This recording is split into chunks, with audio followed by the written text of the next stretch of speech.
আসসালামু আলাইকুম। আশা করি আপনারা সকলে ভালো আছেন।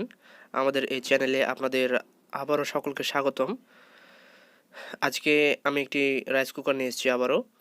আর এই রাইস কুকারের সমস্যা হচ্ছে যে যখন আমরা লাইন দিচ্ছি এবং সুইচ অন করছি, সুইচ অন করার পর এর ওয়ার্ম থেকে বাতি কুকে জ্বলছে না, মানে কুক বাতিটি জ্বলছে না এবং এর কয়েলও গরম হচ্ছে না। এখানে দেখুন আমি লাইন দিয়েছি, সুইচ প্রেস করার পর ওয়ার্ম থেকে যে কুকে বাতিটা জ্বলে সেই বাতিটি জ্বলছে না এবং রাইস কুকারের যে কয়েলটি আছে কয়েলটিও হিট হচ্ছে না এবং যার কারণে রান্না হচ্ছে না। তো চলুন রাইস কুকারটি রিপেয়ার করা যাক এবং সমস্যা কী সেটি দেখা যাক। রাইস কুকারটা আমি খুলে নিয়েছি। তো এবার প্রথমে আমরা লাইন চেক করব প্রথমে, যে আসলে লাইনগুলো কোনো সমস্যা আছে কিনা। দেখুন প্রথম লাইন একটি ফিউজ হয়ে কয়েলের সোজা চলে গেল এবং দ্বিতীয় একটি লাইন এসি ইনপুট, এখান দিয়ে থার্মাল একটি ফিউজ আছে, থার্মাল ফিউজ দিয়ে এখানে একটি সুইচ আছে। দেখুন এখানে একটি প্লাস্টিক সুইচ আছে, ঠিক দেখতে এরকম। আপনারা যদি রাইস কুকারে কাজ করে থাকেন তবে এরকম সুইচের রাইস কুকার দেখতে পাবেন। এই সুইচের ইনপুট হয়ে আউটপুট দিয়ে এই তার দিয়ে রাইস কুকারের মেন কয়েলের আরেকটা পয়েন্টে চলে যাবে এবং এখান থেকে আরেকটি তার সোজা গিয়ে বাল্বের সার্কিটে চলে যাবে। তো আমরা দেখব সচরাচর যখন কুক বাতি জ্বলে না বা রাইস কুকারের কয়েল গরম হয় না তখন সাধারণত এই সুইচটারই সমস্যা বেশি হয়। তো আমরা প্রথমে সুইচটিকে চেক করব। মিটারের প্রবটিকে আমরা মিটারের কন্টিনিউটি মোডে রেখে মিটারটিকে আমরা প্রথমে সুইচটিকে চেক করব যে সুইচটি ভালো আছে না খারাপ। তো এখানে দুইটি পয়েন্ট আছে, একটি হচ্ছে ইনপুট এবং একটি হচ্ছে আউটপুট। আমরা মাল্টিমিটারটি রেখে কন্টিনিউটি মোডে এর আমরা ভ্যালু চেক করব। এখানে শর্ট শো করছে, কিন্তু যখন দেখুন আমি যখন সুইচটিকে অন অফ করছি, প্রেস করছি, তখন এখানে অন অফ হচ্ছে না। তো যখন প্রেস করি তখন অন হয় এবং যখন সুইচটি ছেড়ে দেওয়া হয় তখন অফ হয়ে যায়, কিন্তু এখানে কোনো পার্থক্য শো করছে না।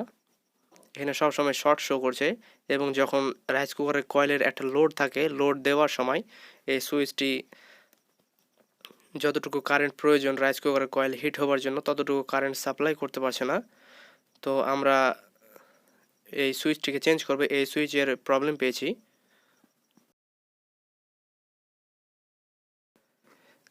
তো দেখতে পাচ্ছেন এই সুইচটি এখানে হয়তোবা বুঝতে পারছেন ক্যামেরার ভিডিওতে, এখানে সুইচটি গলে গিয়েছে অতিরিক্ত তাপের ফলে।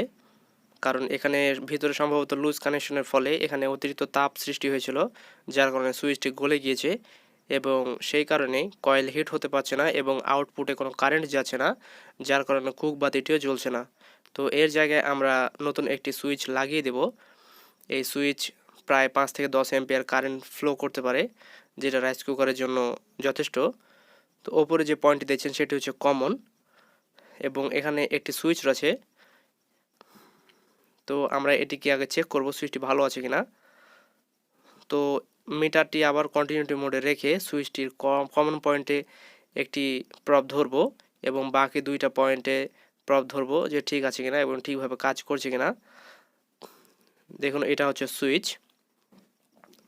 আমরা এবার কমন পয়েন্টে কালো প্রবটি রেখে নর্মালি যেটা ক্লোজ পয়েন্ট সেটিতে ধরলাম। এখানে দেখুন শর্ট দেখাচ্ছে। এখান থেকে সব সময় যখন নর্মালি ক্লোজ থাকে, সুইচটি বন্ধ থাকে, তখন এখানে ক্লোজ থাকে আর এখানে সবসময় কানেকশন পেয়ে থাকে। যখনই সুইচটি প্রেস করব তখন দেখুন নর্মালি ক্লোজ থেকে কানেকশনটা সরে গিয়ে নর্মালি ওপেনে চলে আসে এখানে যখনই সুইচটি প্রেস করা হয়। ঠিক এভাবে সুইচটি কাজ করে। তো আমরা এই সুইচের কাজ হচ্ছে এখানে নর্মালি ক্লোজ থেকে কমন পয়েন্ট পর্যন্ত ইনপুট হবে কমনে এবং আউটপুট হবে নর্মালি ক্লোজে। ব্যাস আমাদের তাহলে এই সুইচের কাজ শেষ।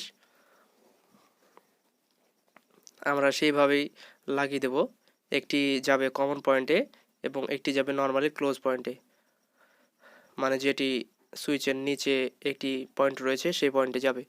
আমরা সেইভাবে দিয়ে দেবো এখানে।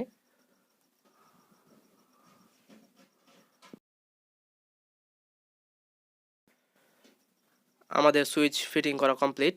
এখানে দেখতে পাচ্ছেন একটি কমন পয়েন্টে গিয়েছে ইনপুট, এবং আউটপুট নর্মালি ক্লোজ দিয়ে সোজা কয়েলে চলে এসছে, যেমনটি দেখতে পাচ্ছেন। এখন যখনই সুইচটি প্রেস করব এবং তখনই দেখতে পাবো যে ওয়ার্ম থেকে কুকে বাতি চলে গিয়েছে। এখন আমাদের টেস্ট করার পালা। দেখুন এখানে ওয়ার্ম থেকে কুকে বাতি চলে যাচ্ছে, যেমনটি আপনার ভিডিওতে দেখতে পাচ্ছেন। এবং এটিকে সুইচ অন করবার পর এখানে আমি টেস্ট করব যে কয়েলটি গরম হচ্ছে কিনা। কয়েলটি ভালোভাবে কাজ করছে। যখন লোড নিবে কয়েলে তখন বুঝতে পারবেন যে এটি গরম হচ্ছে কিনা। তো আমি সিরিজ লাইন দিয়ে টেস্ট করব 200 ওয়াটের। যদি লোড নেয় তাহলে সিরিজ লাইন সম্পূর্ণ জ্বলে উঠবে। দেখুন সিরিজ লাইন সম্পূর্ণ জ্বলে উঠছে। আশা করি ভিডিওটি বুঝতে পেরেছেন।